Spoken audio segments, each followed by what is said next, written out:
제 이름은 이정우, 올해 60입니다. 어느 날 저녁, 오래전부터 알아오던 병으로 엄마가 세상을 떠났다는 전화를 받았습니다.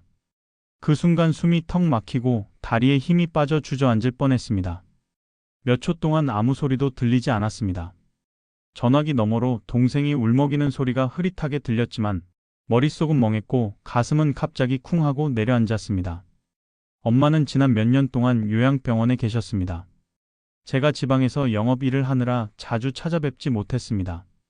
한 달에 한 번꼴로 잠깐 들러도 엄마는 늘 그 자리, 같은 창가에 앉아 저를 맞아주셨습니다. 그때마다 손을 꼭 잡고 말씀하셨습니다. 정우야, 너도 바쁜데 이렇게 와줘서 고맙다. 그때마다 좀 더 자주 와야지 생각만 하고 돌아섰습니다. 이제 와서야 그때의 제가 얼마나 철없고 무심했는지 뼈저리게 깨닫습니다. 그 죄책감이 전화기를 든 제 손을 무겁게 짓눌렀습니다. 다음 날 엄마의 장례식장은 서울 외곽의 작은 장례식장이었습니다. 도착하자마자 엄마의 영정이 보였습니다. 검은 리본이 달린 액자 속 엄마는 환하게 웃고 계셨습니다. 하지만 그 웃음이 더 이상 제 앞에 살아있는 모습으로는 돌아오지 않을 거라는 현실이 가슴 깊숙한 곳을 후벼 팠습니다. 눈물이 터질 것 같아 고개를 떨구고 상복 소매로 눈가를 훔쳤습니다. 어깨를 토닥이는 작은 손이 느껴졌습니다. 둘째 동생이었습니다. 형, 괜찮아? 저는 대답 대신 고개만 끄덕였습니다. 빈소 안은 사람들로 가득했습니다. 흰 국화꽃 냄새가 은은하게 퍼져 있었고 초아향이 타는 냄새가 묘하게 섞여 코끝을 자극했습니다. 조용한 대화 소리와 흐느끼는 소리가 뒤엉켜 장례식장의 공기를 무겁게 만들었습니다. 삼촌, 이모, 외삼촌, 그리고 오래된 동네 친구들이 와서 저를 위로해 주었습니다. 그들의 손을 잡으며 형식적인 인사를 나누었지만 마음속은 점점 텅 비어갔습니다. 그런데 조문객들 사이에 낯선 얼굴들이 섞여 있었습니다. 검은 옷을 단정히 입었지만 제가 아는 친척이나 엄마의 친구 목록 어디에도 없는 사람들. 그중 특히 한 사람이 눈에 들어왔습니다. 한 중년 남성이었습니다. 머리는 단정히 빗었고 검은 양복과 넥타이를 메고 있었으며 손에는 국화 한 송이를 들고 있었습니다. 그는 한쪽 구석에서 조용히 서 있었고 엄마의 영정 사진을 한참 동안 바라보고 있었습니다. 그 눈빛은 묘하게 떨리고 있었습니다. 마치 엄마와 아주 깊은 사연이 있는 사람처럼 그리움과 미련이 뒤섞인 눈빛이었습니다. 정우야, 저분이 누구시니? 옆에서 삼촌이 낮게 물었습니다. 저도 모르게 그 낯선 남자를 힐끔 쳐다보며 고개를 저었습니다. 모르겠어요. 처음 보는 분이에요. 삼촌은 잠시 그 남자를 더 바라보다가 아무 말 없이 고개를 돌렸습니다. 하지만 제 머릿속은 복잡해졌습니다. 누구지? 엄마와 무슨 관계였지? 그러나 그 순간은 장례 첫날이라 여러 사람들을 맞이하느라 묻고 싶어도 물을 수 없었습니다. 밤이 깊어갔습니다. 조문객들이 하나 둘 돌아가고 빈소 안에는 가족과 가까운 친척들만 남았습니다. 저는 간간히 들어오는 조문객을 맞이하며 밤을 새웠습니다. 그 와중에도 그 남자는 떠나지 않았습니다. 그는 술도 음식도 손대지 않았고 누군가와 대화를 나누지도 않았습니다. 그저 자리에서 일어나지 않은 채 영정 사진을 바라보거나 잠시 고개를 떨군 채 앉아 있었습니다. 시간이 흐를수록 저는 그 사람의 존재가 점점 더 거슬렸습니다. 평소 엄마에게서도 들어본 적 없는 사람, 친척 누구도 모르는 사람. 그럼에도 불구하고 그의 표정과 태도에는 깊은 슬픔과 후회가 묻어나 있었습니다. 마치 가족이라도 되는 사람처럼. 그때부터 저는 이상한 예감을 느끼기 시작했습니다. 엄마가 생전에 숨겨둔 어떤 비밀이 있었던 건 아닐까. 그 남자의 존재가 제 머릿속을 계속 맴돌았습니다. 밤이 더 깊어지고 상주용 의자에 잠시 앉아 눈을 붙이려 했지만 이상하게도 마음이 편치 않아 자꾸만 그 남자의 모습을 떠올렸습니다. 그때는 몰랐습니다. 그 남자가 내 인생을 송두리째 흔들 비밀을 품고 있다는 사실을. 장례 둘째 날 새벽, 문상객이 거의 끊겼습니다. 빈소 안에는 저와 형제들, 그리고 삼촌과 몇몇 가까운 친척들만 남아 있었습니다. 다들 한쪽 구석에서 몸을 웅크린 채 잠시 눈을 붙이고 있었지만 저는 도저히 잠들 수 없었습니다. 엄마의 영정 앞에 서서 촛불이 타들어가는 모습을 멍하니 바라보다가 고개를 돌리면 그 남자가 여전히 그 자리에 있었습니다. 한밤중에도 양복 자락을 가지런히 정리한 채 두 손을 모으고 앉아 있었습니다. 그의 옆에는 아무도 없었습니다. 대부분의 조문객들이 돌아갔는데도 그는 떠나지 않았습니다. 무슨 사연이 있기에 저렇게까지 있을까? 그런 생각이 머릿속을 떠나지 않았습니다. 잠시 바람을 쐬고 싶어 복도로 나왔습니다. 장례식장 특유의 복도는 늘 희끄무레한 형광등 불빛이 가득 차 있었고 벽면에는 조의금을 접수하는 안내문과 광고지가 붙어 있었습니다. 자동 판매기 옆에서 종이컵에 커피를 뽑아 들었을 때였습니다. 저 멀리 빈소 하나의 문틈에서 낮은 속삭임이 새어나왔습니다. 저 사람 맞잖아. 같이 살았던 사람. 다른 한 명이 당황한 목소리로 말했습니다. 쉿, 누가 들으면 어쩌려고 그래. 지금 상가집이야. 근데 어떻게 모를 수가 있지? 저 아드님들이. 저는 그 자리에서 굳어버렸습니다. 같이 살았던 사람? 그 말이 귓가에서 맴돌았습니다. 머릿속이 어지럽고 심장이 미친 듯이 뛰기 시작했습니다. 소리가 들린 쪽을 살짝 기웃거렸지만 이미 두 사람은 서로를 밀치듯이 지나가며 다른 복도로 사라졌습니다. 나는 얼어붙은 채 한동안 서 있다가 종이컵 속의 커피가 식는 것도 잊은 채 그 자리에서 멍하니 있었습니다. 엄마의 또 다른 삶? 누군가와 살았다는 소문? 도대체 무슨 이야기지? 가슴 속에서 불길한 생각이 스멀스멀 올라왔습니다. 다시 빈소로 돌아오니 그 남자는 여전히 그 자리에 있었습니다. 이제는 더 이상 참고 있을 수가 없었습니다. 한참을 망설이다가 천천히 그에게 다가갔습니다. 저 실례지만 어머니를 어떻게 아십니까? 제 목소리는 낮았지만 떨렸습니다. 그는 놀란 듯 저를 올려다보더니 잠시 망설였습니다. 그러다가 입술을 깨물고 아주 천천히 말을 꺼냈습니다. 제가 그분과 함께 살았습니다. 아주 오래. 그 순간 제 심장은 쿵 하고 내려앉았습니다. 하지만 그게 다가 아니었습니다. 그는 천천히 눈가를 붉히며 덧붙였습니다. 정확히 말하면 제가 그분의 남편이었습니다. 한순간 머릿속이 새하얘졌습니다. 귀에서 윙소리가 들리고 눈앞이 어지럽게 흔들렸습니다. 남편이라고요? 제 입에서 겨우 그 한마디가 튀어나왔습니다. 그는 고개를 끄덕였습니다. 혼인신고는 하지 않았지만 함께 살았습니다. 당신이 모르는 그분의 삶이 있었습니다. 그 말을 듣자마자 눈물이 터질 것 같았습니다. 엄마가 나와 동생들에게 한 번도 말하지 않았던 삶이 있었다는 것. 모든 게 거짓말 같았습니다. 어느새 손이 떨리고 심장은 폭발할 듯 뛰었습니다. 하지만 그 순간 그 남자의 눈에서 똑같이 맺히는 눈물을 보았습니다. 그 눈물 속에는 분명한 그리움과 진심이 담겨 있었습니다. 그 모습을 보고 나니 차마 화를 내지도 못하고 그저 멍하니 그 자리에 서 있을 수밖에 없었습니다. 그날 밤 잠을 이룰 수 없었습니다. 장례식장 바닥에 깔린 돗자리 위에서 뒤척이며 천장을 바라보다가 이게 도대체 무슨 상황인지 수십 번도 더 되뇌었습니다. 엄마가 왜 그토록 중요한 일을 우리에게 한마디도 하지 않았는지. 동생들도 모두 잠들어 있었지만 저는 혼자 속으로만 수없이 질문을 던졌습니다. 그 남자의 얼굴이 자꾸 떠올랐습니다. 영정사진 앞에서 가만히 고개를 떨구고 있던 그의 표정, 그 눈빛. 아침이 오도록 마음은 계속 소용돌이쳤습니다. 이대로 장례를 치를 수 있을까? 아니면 뭔가 더 숨겨진 진실이 있는 걸까? 그 질문들이 새벽 공기처럼 차갑게 가슴을 파고들었습니다. 다음 날 아침, 장례식장은 전날 밤의 고요함과는 달리 다시 사람들로 북적였습니다. 새로운 조문객들이 들어오고 상복을 입은 저와 동생들은 한 사람을 맞이하느라 눈코 뜰 새가 없었습니다. 하지만 제 마음은 이미 다른 곳에 가 있었습니다. 어젯밤 그 남자가 했던 말, 그리고 속삭임으로 들었던 대화가 계속 머릿속을 맴돌았습니다. 잠시 빈소를 벗어나 장례식장 뒤편 의자에 앉았습니다. 사람들로 붐비는 복도에서 잠시 벗어나자 숨을 쉴 수 있을 것 같았습니다. 그때 한참을 멀찍이 서 있던 박성호 씨가 천천히 다가왔습니다. 그의 손에는 낡은 봉투가 들려 있었습니다. 이걸 전해드려야 할 것 같아서요. 그의 목소리는 떨렸고 손가락은 봉투를 쥔 채로 아주 조심스럽게 떨고 있었습니다.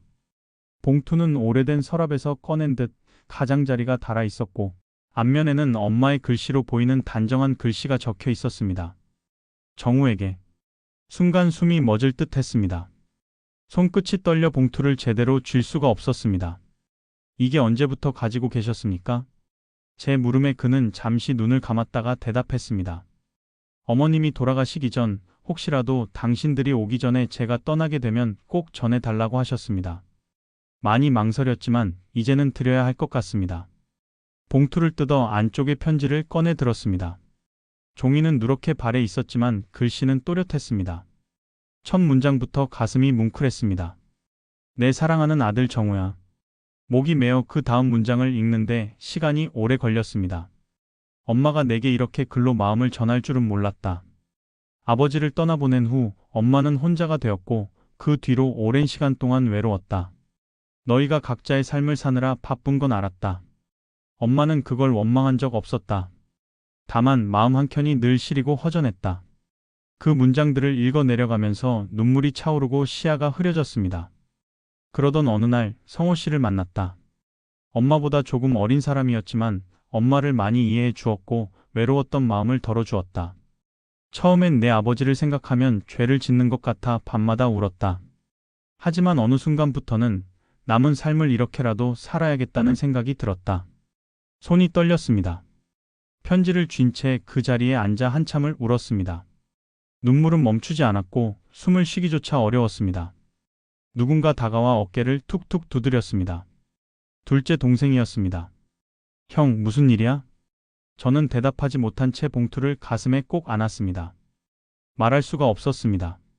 말로 꺼내는 순간 이 모든 상황이 현실로 다가올 것 같았기 때문입니다. 잠시 후 정신을 추스른 뒤 박성호 씨가 다시 조용히 말을 걸었습니다.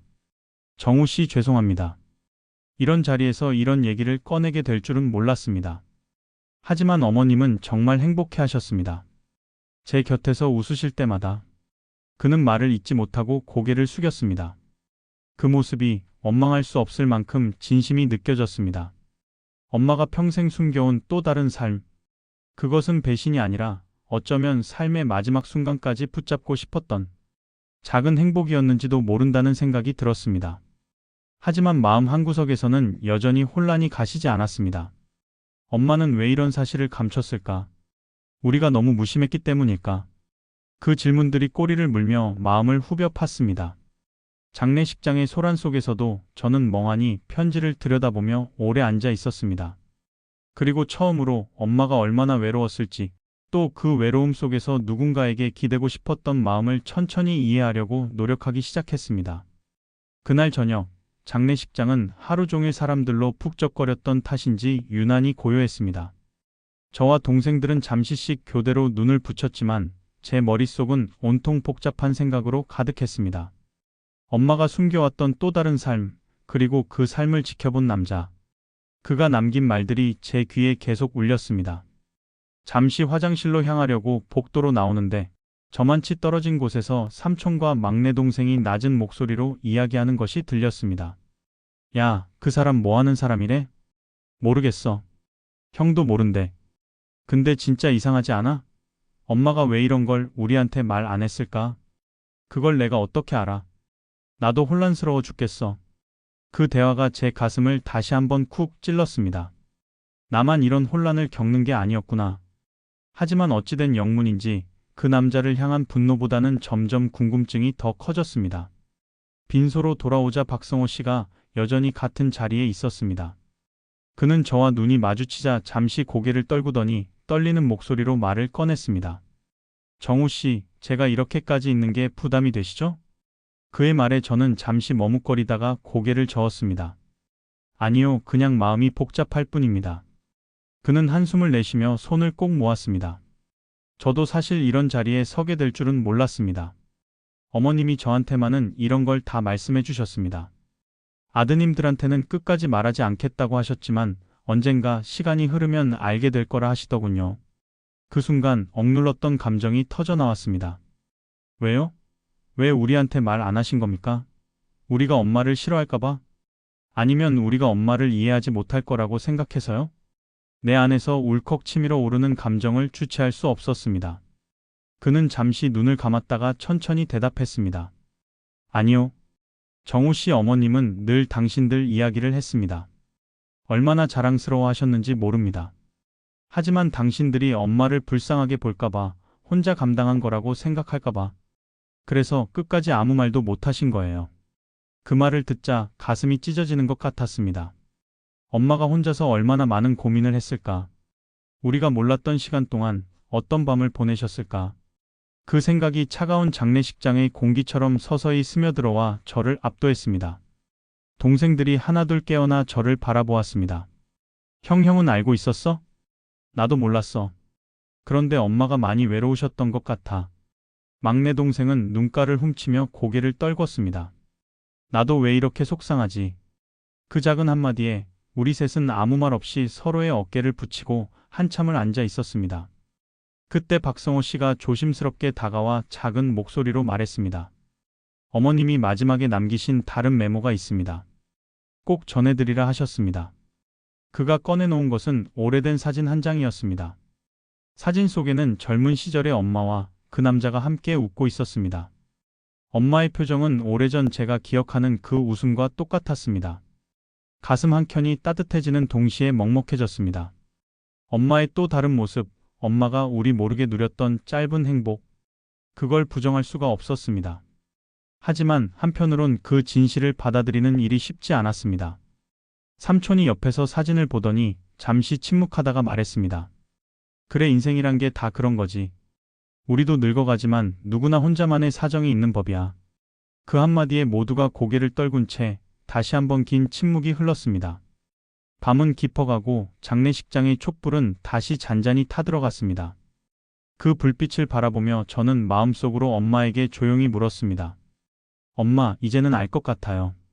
당신이 왜 그분을 선택하셨는지, 그 긴 세월 혼자서 얼마나 외로웠는지, 그리고 이제는 조금이나마 이해할 수 있을 것 같습니다. 하지만 동시에 또 다른 질문이 가슴속에서 맴돌았습니다. 엄마, 왜 우리에게 그 행복을 조금이라도 보여주지 않으셨나요? 그 답은 아마도 영영 들을 수 없겠지요. 그렇게 저는 뜬 눈으로 또 한밤을 지새웠습니다. 장례 마지막 날 아침, 장례식장의 공기는 어딘가 이질적으로 평온했습니다. 밤새도록 울고 떠들던 사람들의 목소리가 잦아들었고, 영정 앞의 촛불은 마지막 남은 불꽃을 간신히 붙잡고 있었습니다. 엄마를 보내는 마지막 순간이 다가오자 그동안 마음속에 쌓아둔 수많은 감정들이 한꺼번에 북받쳐 올랐습니다. 운구가 시작되기 전 저는 영정 앞에서 한참을 서 있었습니다. 손에는 아직도 그날 받은 편지와 사진이 들려 있었습니다. 사진 속 엄마는 환하게 웃고 있었고 그 옆에 박성호 씨도 마찬가지였습니다. 저는 그 사진을 손가락으로 살짝 쓸어내리며 속으로 중얼거렸습니다. 엄마, 이제야 알겠어요. 엄마가 왜 그분을 선택하셨는지. 이제는 이해하려고 노력할게요. 늦었지만 정말 고마웠어요. 운구차가 떠나자 사람들은 하나둘 고개를 숙였습니다. 엄마를 향한 마지막 인사를 하며 흐느끼는 소리가 곳곳에서 들려왔습니다. 저는 동생들과 함께 장지까지 따라갔습니다. 엄마를 흙 속에 잠들게 하는 그 순간 손끝에 닿는 흙 한 줌이 그렇게 무겁게 느껴진 적이 없었습니다. 그때 저 멀리서 박성호 씨가 조용히 다가왔습니다. 그는 다른 누구보다도 오래 엄마의 곁을 지켜온 사람이었을 겁니다. 그가 입을 열기 전 저는 먼저 말했습니다. 이제는 알 것 같습니다. 엄마가 얼마나 외로우셨는지 그리고 얼마나 감사한지요. 그는 울먹이며 대답했습니다. 정우 씨 어머님은 저에게도 큰 선물이었습니다. 비록 남들에게는 숨겨야 했지만 제겐 그 시간이 제 삶의 전부였어요. 그날 이후 장례를 치르고 집으로 돌아온 저는 오랫동안 생각에 잠겼습니다. 엄마가 남긴 편지를 수십 번도 더 읽고 또 읽었습니다. 처음엔 혼란스럽고 화가 났지만 읽으면 읽을수록 그 글 속에는 엄마의 진심이 고스란히 담겨 있었습니다. 아들로서 느꼈던 자책과 후회, 그리고 이제야 이해하게 된 엄마의 작은 행복, 그 모든 것이 뒤섞여 제 마음을 울렸습니다. 며칠 뒤 박성호 씨에게 전화를 걸었습니다. 성호 씨, 시간 괜찮으시면 식사 한번 하시죠. 그는 잠시 망설이다가 조용히 대답했습니다. 네, 저도 할 얘기가 많습니다. 우리는 작은 식당에서 마주 앉았습니다. 오래 묵은 친구처럼 우리는 조용히 엄마에 대한 이야기를 나눴습니다. 엄마가 좋아했던 음식, 엄마가 늘 흥얼거리던 옛 노래, 아무도 몰랐던 작은 습관들까지. 그 순간 저는 이상하게도 마음이 따뜻해짐을 느꼈습니다. 엄마를 둘러싼 진실을 이제는 함께 나눌 수 있다는 사실이 위로가 되었습니다. 시간이 흐를수록 저는 엄마를 원망하는 마음을 내려놓았습니다.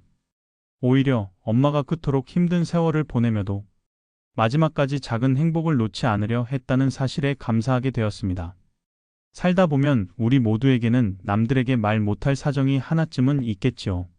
엄마도, 그리고 저도, 그리고 이 영상을 보시는 당신도 그 비밀들이 반드시 죄는 아닐 겁니다. 때로는 누군가를 지키기 위해서, 때로는 자신을 지키기 위해서 숨길 수밖에 없는 것들이 있는 법이니까요. 이제 저는 엄마를 생각하면 조금은 미소를 지을 수 있게 되었습니다. 엄마가 그와 함께 찍은 사진 속에서 지었던 그 환한 웃음. 그 웃음이야말로 엄마가 마지막까지 붙잡고 싶었던 삶의 한 조각이었을 것입니다. 그리고 저는 그 미소를 기억하며 살아갈 겁니다. 마지막으로 이 이야기를 들려드린 뒤 조용히 한 가지 묻고 싶습니다. 만약 당신이 사랑하는 부모님이 당신이 전혀 몰랐던 또 다른 삶을 살아왔다는 걸 알게 된다면 당신은 그 사실을 어떻게 받아들이시겠습니까? 원망하시겠습니까? 아니면 그저 그분의 삶을 이해하려 하시겠습니까?